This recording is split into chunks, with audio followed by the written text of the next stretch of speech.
Hi, I'm Lynn Packer. A lot of my book, Lying for the Lord, the Paul H. Dunn Stories, deals with the issue of Mormon fraud. Paul Dunn is seen here with the Osmond family cutting the ribbon for a project connected to what was then the largest fraud in Utah history. The two top promoters were eventually convicted for fraud. The Mormon Church itself has raised a fraud question that goes to the heart of the most defining event in its history. Former church president Gordon Hinckley, appearing on 60 Minutes, said, "We declare without equivocation that God the Father and his Son, Jesus Christ, appeared in person to the boy Joseph Smith. Our whole strength rests on the validity of that vision. It either occurred or it did not occur. If it did not, then his work is a fraud." The Mormon ward house where I grew up, I was baptized there and left for my mission there, had a stained glass window of the first vision. I'd looked at it, thought about it for countless hours over the years. It depicts the canonized version of the event, but only recently church authorities acknowledged there are at least 3 other versions. How does that impact President Hinckley's fraud statement? Church leaders at all levels have been fraud victims. As an example, scams and worse perpetrated by John Bennett, Mark Hoffman, and Ted Bundy. Bennett, in the 1840s, was a member of the LDS First Presidency, mayor of Nauvoo, Illinois, major general of the Nauvoo Legion, and chancellor of Nauvoo University. Among many other indiscretions, Bennett ran a diploma mill by conferring fake degrees for money. He had fooled even the church's president, Joseph Smith. Mark Hoffman committed an elaborate historical documents fraud that deceived leaders at the very top. He committed 2 murders in an attempt to cover up his crimes. Here I'm talking to him during a break in a court hearing. I covered it as a reporter. The full extent of his document fraud never came to light. Ted Bundy was a serial killer who murdered more than 30 women. As a reporter, I covered his first trial, after which he escaped and continued his murder spree. Missionaries baptized Bundy right in the middle of the killings. Those missionaries attended that first trial in his support. Mormon members are both perpetrators and victims of the fraud epidemic that continues to plague the church. Members are both wolves and sheep. In the late 1800s, the king of confidence men coined the phrase, "There's a sucker born every minute." And it also includes the phrase, "and 2 to take him," that is, 2 swindlers. Today, there's no shortage of LDS con men and thousands, if not possibly tens of thousands, of potential Mormon suckers. I know, it's baffling. How can an organization that claims to be the only true church, where honesty and discernment among its members should be much better than average, or at the very least be average, how, taken as a whole, could their ethical conduct and ability to tell the difference between right and wrong be worse than average? In 1982, one of the church's general authorities, Hugh Pinnock, gave a speech about the problem. He gave it as the fraud I talked about in my book was being widely covered by the press. In his speech, he said, "Years ago, no one would have believed Utah would be labeled the scam capital of the world. It's bizarre, but it's true." Elder Pinnock called Utah's white-collar fraud crime an overwhelming embarrassment. And then 4 years later, Pinnock himself was victimized in the Mark Hoffman documents fraud. News stories across the country chronicled how Hoffman had conned top LDS leaders, including Pinnock. In 1983, this was among many similar stories that were widely disseminated about swindlers finding a haven in Utah. It quoted Utah's U.S. Attorney Brent Ward and the state's Attorney General Dave Wilkinson, both who were Mormons, dubbing Utah the fraud capital of the world. So what are some of the common types of frauds perpetrated by Mormon con artists on Mormons and non-Mormons? Here are a few categories where fraud often occurs, often called white-collar fraud or affinity fraud. One is cold calling that involves telemarketing and door-to-door. You could add the internet to that. Verbal and written communications that are made selling legitimate or illegitimate products, multi-level marketing, mortgages, doing home loans, and investments, stocks, and could be investments in things like real estate. Penny stock fraud began mostly in the 40s. It's a form of securities fraud involving over-the-counter pink sheet transactions, publicly traded companies where the stock sells for less than $5 a share. It really began with uranium stocks that sold for pennies a share, like I said, in the 40s. And it established Utah as the fraud capital of America. Ponzi or pyramid schemes is where really high rates of return are promised with little or no risk to investors. They generate returns for early investors by acquiring more and more new investors. So it sort of forms the shape of a pyramid where the new investors are paying the original investors. Multi-level marketing, MLM, it's also known as Mormons losing money, where MLM promoters sell products and distributorships and recruit downline distributors. This also forms the shape of a pyramid.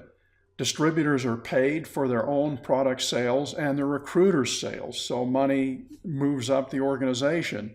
Now, these can be legal or illegal, and it's not the same as the investment type pyramid schemes.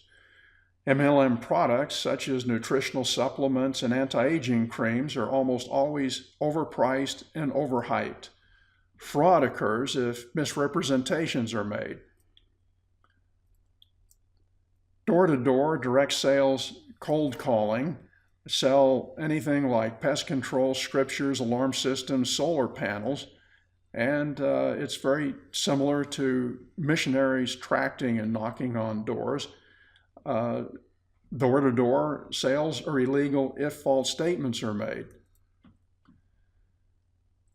Telemarketing, also called outbound cold calling, that is, the caller does not know they're getting a call. The Deseret News calls it a high-growth Utah industry.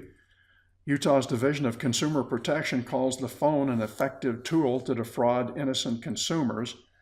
Telemarketers troll for the lonely, gullible, and elderly. Laws prohibit making false statements, but perhaps every pitch, I know every call I get, involves some sort of fraudulent statement. Communications fraud, this is a Utah law. It's lying to sell either legitimate or illegitimate investments, products, and services. Could be miracle health cures, insurance, diet plans, nutritional supplements, automobiles. Why is Utah an epicenter for get-rich-quick schemes? Is it in Mormons' DNA? The ever-increasing number of Mormons who commit fraud and are victimized by fraud suggests there could be something in the LDS Church's DNA that fosters a get-rich-quick mentality.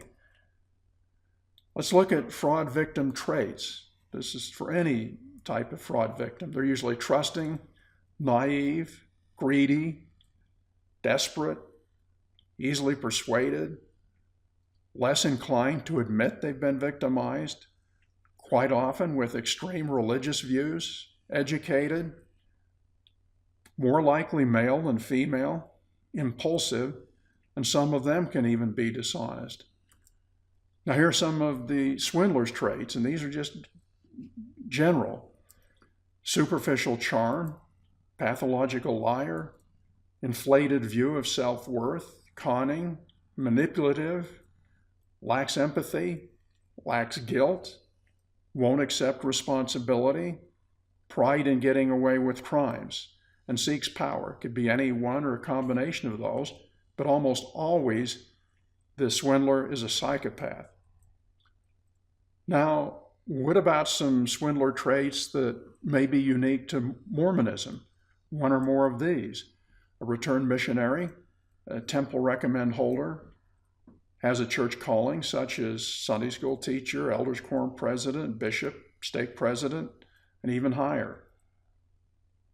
Most are also likely psychopathic predators. Is there a greater proportion of psychopaths among Mormons? My guess is no.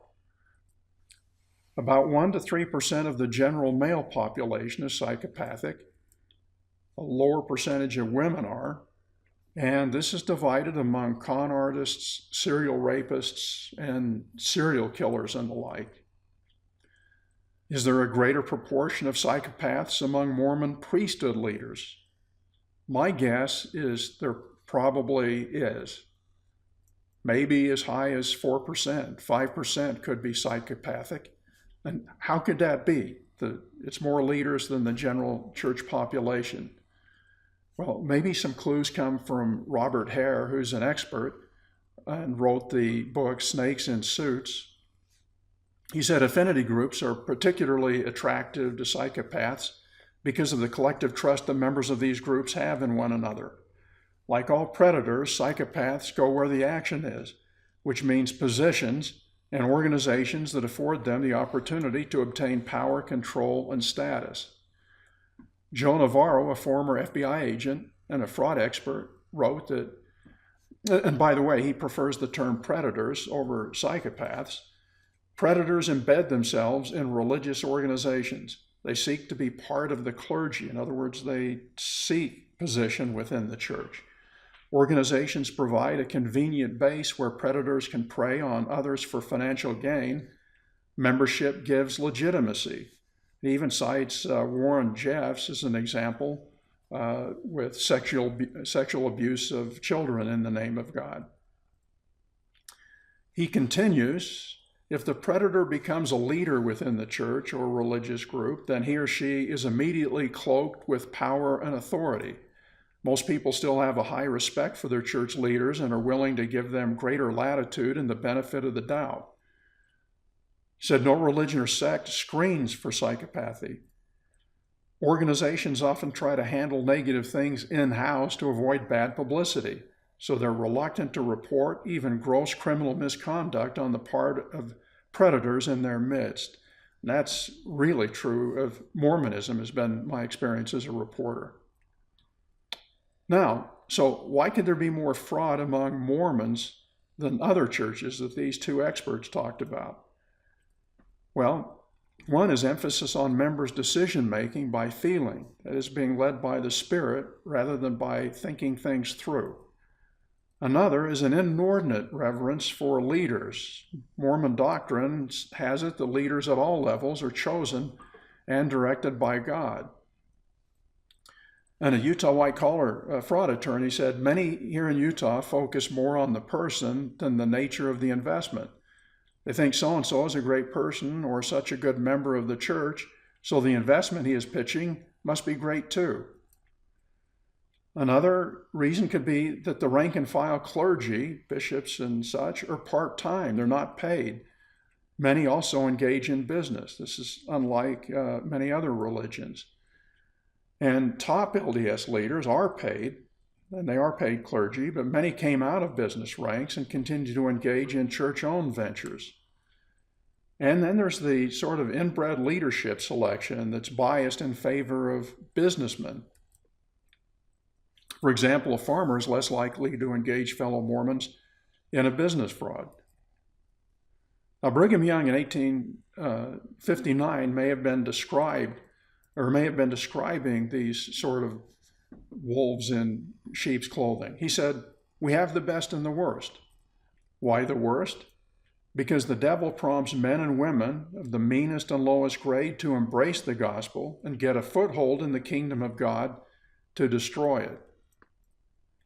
A worst example in 1875, after his death, is just one person. A Norwegian convert and his family migrated to Utah, but decided not to stay. And here's what he said: instead of honesty, I found dishonesty and swindlers almost on every hand, probably running into the worst that Brigham Young was talking about.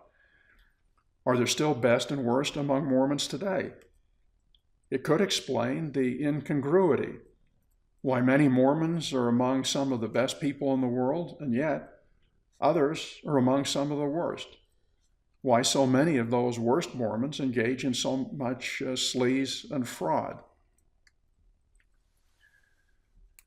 There could be a doctrine factor involved here. Want to talk about prosperity gospel, tithing as a financial investment. President Heber J. Grant said, I want to say to you, if you will be honest with the Lord, paying your tithing and keeping his commandments, he will not only bless you with the light and inspiration of the Holy Spirit, and so here comes the prosperity gospel part of it, but you will also be blessed in dollars and cents. You will be enabled to pay your debts, and the Lord will pour out temporal blessings upon you in great abundance. Again, depicting God as an investment banker, President Lorenzo Snow said, poverty exists among the Latter-day Saints and always will exist until we obey the law of tithing. As you obey this law, the Lord will bless you both spiritually and temporally. Just another connection. When people pay their tithing faithfully, he helps them find a way out of their financial problems and difficulties. Then General Authority David Bednard said, I promise that as you and I keep the law of tithing, the windows of heaven will be opened and spiritual and temporal blessings will be poured out, such that there shall not be room enough to receive them. Keith Woodwell is director of the Utah Securities Division. That's the division that deals with a lot of white-collar fraud in Utah. He said there's this notion that if you pay your tithing and do what you're supposed to do, the windows of heaven will be open to you and God will pour you out a blessing such that there's not enough room to receive it. He said, so it's very easy for someone who has fraud as their motive to use that doctrine and say, look, you're a member in good standing and you pay your tithing and you're entitled to be blessed, of course, with money. Mormon financial fraud. It was there in the very beginning. Just 7 years after the church was formed, a Kirtland, Ohio bank became its first major fraud. It began as an illegal bank, so it went downhill from there. Sidney Rigdon was its president. Joseph Smith was the cashier. It failed within a year. Many church leaders and bankrupted members quit the church, and Joseph Smith was charged with violating state banking laws and fled to Missouri. As Mormons moved to Nauvoo, there was money to be made and lost in real estate ventures. Just prior to Joseph Smith's assassination in 1844, the anti-Mormon newspaper, the Nauvoo Expositor, alleged Mormon leaders were practicing polygamy and also alleged there was land fraud. We do not believe that monies and properties collected have been applied as the donors expected, but have been used for speculative purposes by Joseph to gull the saints, that is, cheat the saints, by buying the lands in the vicinity and selling again at tenfold advance. Joseph Smith died shortly thereafter. This allegation was never proven in court. Joseph Smith's successor, Brigham Young, like Smith, mixed the church's funds with his personal money. Brigham Young and other church authorities, when the need required it, drew on the tithing resources of the church and at a later date repaid part or all of the obligation in money, property, or services. No interest seems to have been paid for the use of these funds. That's a statement by a former Mormon historian, and he's actually sort of sugarcoating it. Another historian wrote, it was finally determined that his estate was worth approximately $1.6 million, but obligations of more than $1 million to the church. If this happened today, it probably would be counted as fraud. A few years after Brigham Young's death, an Ogden, Utah bank, whose stock was largely owned by LDS general authorities, was infested with fraud. Apostle Abraham H. Cannon was the majority stockholder, and Apostle Joseph F. Smith, director and past president. The bank was plagued with fraudulent loans, accounting fraud, embezzlement, and violation of banking laws. The crimes were covered up, and the bank was bailed out by Apostle Heber J. Grant, who sought investors and used church funds for the bailout. Here's another fraud example, and there's a lot of them. I'm just giving a few. In this particular case, with the Deseret mortuary stock fraud, promoters, who included the brother of Apostle George Albert Smith, were convicted for fraud.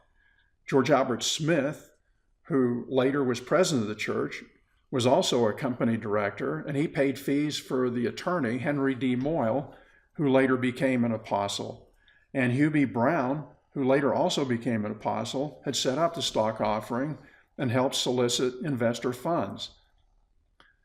One investor who testified at the trial of the swindlers said, "They told me the church is behind it. They told me I would make $1 million out of the $30,000 that he invested. They told me Apostle Albert Smith was back of this." Another was the Guaranty trust deed investment scam in the 1960s. It was highly advertised and guaranteed double bank interest rates. General Authority Marion D. Hanks was a director, and he appeared in newspaper ads. Radio spots were voiced by a prominent KSL radio announcer, KSL radio being owned by the church, and 2 principals were convicted for securities fraud.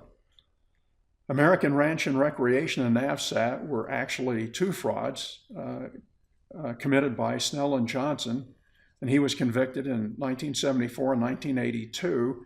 Both involved LDS general authorities. One was Sterling W. Sill, the recreation fraud, and the other was Thomas Fyans, the NAVSAT, or the satellite navigation technology fraud. And just continuing talking about his frauds, American Ranch and Recreation sales, its approach was based on LDS missionary discussions. And 2 more general authorities invested in NAVSAT, and their names were used to promote the scheme, and Eldon Tanner and Victor J. Brown. And the LDS Church, when the fraud came to light, bought some of the scam's recreation property, and it really looked like it was helping bail out Sterling Sill. And one investor donated penny stock as in-kind tithing to the church. Let's take a closer look at 2 fraud genres.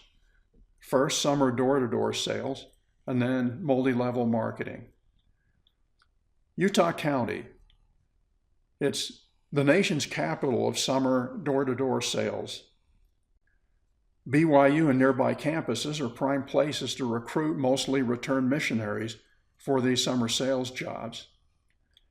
Even the Book of Mormon talks about tracting or going door to door and uses the doorbell as part of the logo on its poster. And there's even one scene in the play where elders are being taught how to track or go door to door. Missionaries are cold calling experts. On my mission in Germany, our door approach involved the use of a flip chart that we marked with a grease pencil. We told whoever answered the door we were 2 Americans. We did not identify ourselves as Mormons or missionaries right off, and back at that time we didn't have name tags, and we said we were taking a survey. "What do you know about the Mormons?" we had asked. We had marked their response: a lot, a little, or nothing. I remember the first day I went tracting and marked several responses in the book, thinking we were really taking a survey. Between neighborhoods, my senior companion took a cloth and erased the responses. "Why did you do that?" I asked. "It's not really a survey," he said. It was one of the first wake-up calls I experienced on my mission. Here's the truth about most door-to-door salesmen. They prey on the elderly, vulnerable, trusting, and easily deceived. They have to use deception to get someone to pay more for something they don't need or could buy substantially cheaper. It's really a sleazy business model, even if there were no misrepresentations and if prices were not astronomical. Eagle Marketing Systems in Utah County sort of kicked off this whole door-to-door sales thing and became the prototype. Stephen Schallenberger, as a student, sold Bibles. Then he formed a company that sold LDS books and audio tapes door-to-door to Mormons. He recruited students, mostly returned missionaries, to sell summers door-to-door. Thomas Monson, who was an apostle at the time and later is now president of the church, was an advisor to the company. His involvement added credibility. Eagle became a pattern, and soon companies popped up to sell products and services door to door, following the model and selling things like home alarm systems and pest control. Now here's a comment from a pest control company that does not sell door to door, describing the competition. In the 90s, Utah became the epicenter of a tidal wave of door-to-door pest control salesmen. Sales companies, capitalizing on Utah's population of highly trained returned LDS missionaries, hired en masse and sent them across the country selling door-to-door. What followed was an abundance of new startup pest control companies, each focused on door-to-door sales. There has to be more pest control salesmen per square foot in Utah than in any other place in the world. Then there's the Vivint home alarm example. It's now the name of the home for the Utah Jazz Pro basketball team. Vivint has now become the superstar of Utah County door-to-door sales companies. They began with home alarms and then expanded to solar and home automation. In 2012, the Blackstone Group bought Vivint for $2 billion. And in 2014, Vivint Solar went public on the New York Stock Exchange with the ticker symbol VSLR. Mitt Romney has connections to Vivint. He cut the ribbon a few years ago for its new headquarters. His former chief of staff, Alex Dunn, as chief of staff when he was governor, is now Vivint's president, making $2.2 million a year. And Romney's Solamere Capital very recently was part of a $100 million investment in Vivint. Then there's the Vivint sleaze factor. The Vivint sales staff has left many customer complaints and regulatory warnings strewn along its path. Some customers referred to the missionary-like salespeople as slugs, crooks, little liars, and drones. One former employee said he only sold 70 systems one summer. This is what he said, because I actually was truthful to people I sold to. And he went on to say, as for the 30 people in the office, I witnessed 3 of them were like me, and the rest lied on almost all of their sales. I know because I watched them do it.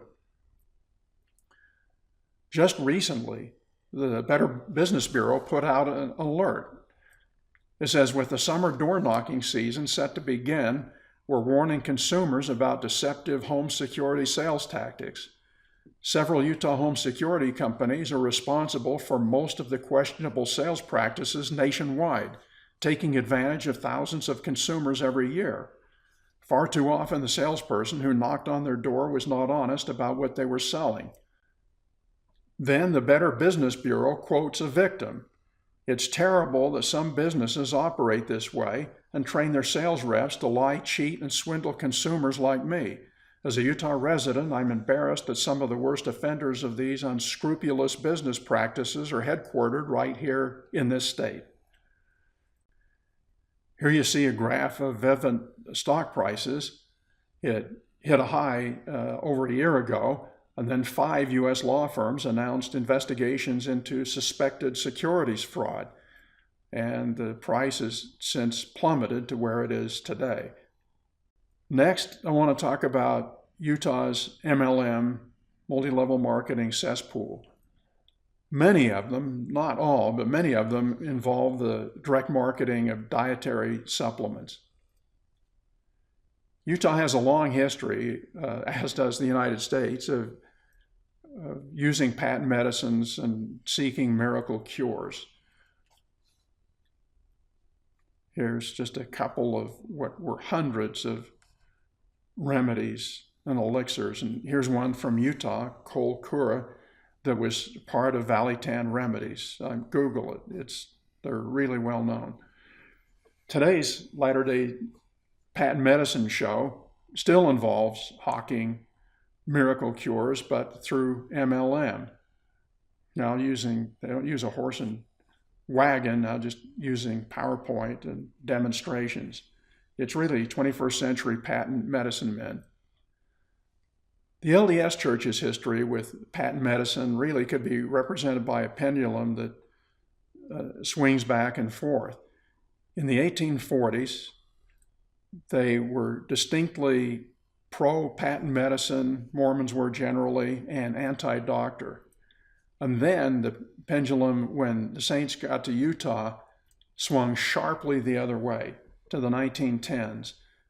There was emphasis placed on conventional medicine and just regular drugs, and they were really pro-traditional doctors, sending a lot of Mormons to medical schools back east. And then it went back the other way to the 1980s toward alternative medicine, dietary supplements, and other types of practitioners supplementing traditional doctors. Before the pendulum swung back, church authorities would talk about the issue. President Joseph F. Smith said, "Let a reputable and faithful physician be consulted. By all means, let the quack, the traveling faker, the cure-all nostrum, and the indiscriminating dosing with patent medicine be abolished like so much trash." You would never hear a speech like that in conference today, because today's nostrums concept is similar to more than a century ago. Latter-day patent medicines are like Zango, that makes unproven, alleged false claims like it's anti-inflammatory, antifungal, antiviral, and anti-cancer. MLM is really a colossal cancer on the state and on the Mormon Church, but it generates huge tax and tithing revenues. It's become accepted by LDS authorities, unlike more than 100 years ago, and safeguarded by Utah's Mormon-dominated legislature and congressional delegation. MLM has victimizers and victims. More than 95% of all MLM downliners, the salespeople downline, make no money. Some even lose money. Downliners flush big bucks down the MLM toilet. Well, actually, they're not flushed down the toilet. They go to the 1% at the top of the pyramid, and many of them make fabulous amounts of money. It's made many, many millionaires in the state of Utah. And customers often pay for products that are vastly overpriced and overhyped. Nutrilite was really the beginning of multi-level marketing, and it began with nutritional supplements. And it was the beginning of making false claims with nutritional supplements. Amway is a spin-off company, and back at that time, evangelicals especially embraced the concept and were the distributors or marketers for these products. Televangelist Pat Robertson more recently was involved and really was running sort of a multi-level prosperity gospel. First he hawked Bibles, and then he turned to vitamins and shakes. His skin cream was named Holy Land. His vitamins were marked up several times what their cost was. His scheme failed, but it was based on a tithing concept. He said the idea is that if you give some of your money to the Lord, he will eventually shower you with earthly blessings. Remember, he's saying this in connection with his multi-level marketing scheme. And he said it's one of the greatest expressions of biblical principles of prosperity that I know of. Donald Trump got involved with it. It was called the Trump Network. And he sold skincare, nutritional supplements, and weight loss products, and multivitamins, and even had what was called a private test, where you would send in your urine, and then they would tell you what vitamins you needed to take care of deficiencies. It was all part of the scheme. Trump appeared on David Letterman and was asked, what would you do if you lost everything and had to start over from scratch? Trump said, I would find a good network marketing company and get to work. And I think that says a lot about Trump and a lot about MLM. Utah has become an MLM World headquarters. Here are some of the headlines: how Utah became a bizarre, blissful epicenter for get-rich-quick schemes. A Utah television station named their series Multi-Level Mecca. Utah's MLMs are big business, but few make money. Another headline, why Utah is the multi-level marketing capital of the United States. I see MLM as sort of like a cult within Mormonism. It's not a lot unlike polygamy spin-offs from the church. And the MLM meetings appear to be much like religious revivals. And here's one, MonaVie. Again, they have the big meetings. Their CEO was Dallin Larson, and he even said attending MonaVie conferences is like going to church, going to temple. This particular one is now defunct. Enzio Busche is an emeritus general authority, and his son Marcus is an MLM leader, and he was with the brand Tahitian Noni, and now he's with Rain International, and even pitched it in church. And here's what one Mormon wrote about meeting him in church. Said, the son of Enzio Busche came to my ward one time, stood up in priesthood meeting and tried to recruit us to Tahitian Noni Jews. It was really awkward. New Skin is really Utah's archetyped MLM venture. It sells and markets a large variety of products. It features its age-locked galvanic spa device that works with an electrically charged serum. And it claims to remove skin wrinkles, reverses baldness, and removes cellulite. And it claims reverse aging. It really reminds me of some of these devices back more than 100 years ago, that like an electrically charged brush. And it claimed to cure baldness and cure headaches. New Skin, like Vivint, is publicly traded. And like Vivint, it ran into trouble. China, a couple of years ago, accused New Skin of running an illegal pyramid scheme. Multi-level marketing, unlike the United States, is illegal in China. And they alleged that New Skin tried to get around that. And New Skin was also sued for alleged false statements, and its stock price sunk. Some of the accusations were made against New Skin's president, Truman Hunt. They claimed that he was a direct and substantial participant in the fraud. New Skin settled the case for $47 million. Hunt, meanwhile, made about $7.8 million in 2012, almost $10 million in 2013, and he would have paid about $1.7 million in tithing. Those accusations were not proven because the case settled. New Skin officers have been promoted to many LDS leadership positions. Steve Lund, Blake Roney, Truman Hunt, who I just mentioned, and also Rich Wood. As I mentioned, it generates tithing, and once in a while, if they contribute stock, it is reported in SEC filings and becomes public. And so in 2011, Roney and Lund donated hundreds of thousands of shares of New Skin stock to the church, which turned around and sold them for $10 million. And it could be that the taxpayers got nicked because apparently with this method, neither party had to pay capital gains taxes. BYU is involved because BYU did research and found a compound that BYU said appears to slow aging effects in the skin. And they licensed that to New Skin. And New Skin's product that includes the sort of the BYU discovery is called Age-Lock Future Serum. And BYU says that license was its most profitable of the year.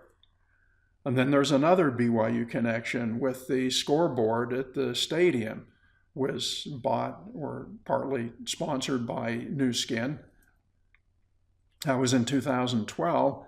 And if you notice up at the right-hand corner, APX also sponsored it, and APX, right after that, changed its name to Vivint. The get-rich-quick industry has tremendous political clout. Utah Senator Orrin Hatch, here seen at a Zango meeting. Hatch was the chief author of a 1994 federal law permitting companies like Nu Skin to make unproven health claims about their products, but exempts them from federal reviews of their safety and effectiveness before they go to market. It was that same year I wrote a cover story for Salt Lake City Weekly about Hatch's bizarre alternative medicine practices that included intravenous infusions of a controversial antiviral drug. Former Utah Attorney General Mark Shurtleff, who now awaits trial on public corruption charges, Shurtleff did not enforce Utah's modest MLM law. He appeared in support of USANA at a 2004 convention, and then 2 years later he supported a bill that gutted Utah's anti-pyramid scheme law. Former Utah Governor Jon Huntsman, shown here at a Nu Skin event, Huntsman signed into law the measure that essentially gutted Utah's anti-pyramid scheme law, and he helped open China to Utah's MLMs like Nu Skin, USANA, and Nature's Sunshine. Jason Chaffetz is essentially Nu Skin's man in Congress. He was former public relations director for Nu Skin and a former Jon Huntsman chief of staff. He's a member of the Congressional Dietary Supplement Caucus. He's the co-chair in the House, and Hatch is the co-chair in the Senate. And he introduced pro-dietary supplement legislation. Here, Congresswoman Mia Love poses with members of the United Natural Products Alliance. Love, indeed all members of Utah's congressional delegation, are members of the Direct Marketing Caucus. Mitt Romney is also a Nu Skin backer.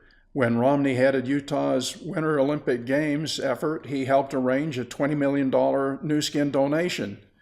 He spoke at Nu Skin's 1999 rally where he said Olympics and Nu Skin both are about taking control of your life and managing your own destiny. Nu Skin donated $1 million to his 2012 run for the presidency. And now some conclusions. More than 20 years ago, I wrote an article for Utah Holiday Magazine about Mormon fraud. And at the end of the piece, I made some suggestions, some things that the church could do to improve the situation. One was to prohibit general authorities on private boards. Another, restrict leaders' financial dealings with members. Reduce the number of businessmen called to line-level positions. Divest all non-humanitarian ventures. Refuse accepting highly speculative stock as tithing. Return to victims all swindle-related tithing after it becomes known it's dirty money. Renounce the doctrine that God pays back tithing with interest. And emphasize thrift and debt avoidance. Now, many years later in 2016, the problem is probably worse, and I would like to suggest some other additions. Screen potential LDS leaders for predator traits. Denounce sleazy, fraud-ridden ventures like door-to-door, telephone, and multi-level direct marketing. Make all of the church's financial dealings fully transparent. That is, release them. Release that information to the members who pay in the money. Begin filling some high leadership positions with women, like even bishop, whether they get the priesthood or not.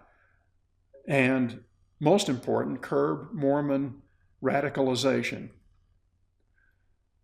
One way is to eliminate scriptural and doctrinal bases for Mormon radicalization, like these doctrines and scriptures that are essentially still on the book, that God uses skin color to indicate pre-existent status, that God ordains polygamy, that God gives financial dividends to tithe payers, that he blesses with riches, that he sanctions violence. The church really needs to put a stop to those things that help incite extremism. And perverted scripture and doctrine inflame lots of religious psychopaths. These are just a few examples, and some of whom kill in God's name based and supported by scripture. For example, in the Bible, David beheading Goliath, Nephi beheading Laban in the Book of Mormon, and probably the most violent, or the one that associates God with violence and killing and other crimes the most, is the Quran. And even Muhammad's cousin beheaded a captive based on the Quran. And today, Islamist terrorists based on the Quran behead people. Mormons should put their own scriptures in order as an example for Muslims to do the same with the Quran. Denounce scripture that incites psychopathic members who murder, lie, and swindle in God's name. My book might provide some insight into the Mormon fraud epidemic, and that's what I hope. And it's available as an ebook and as a paperback at the Kindle and Amazon bookstores.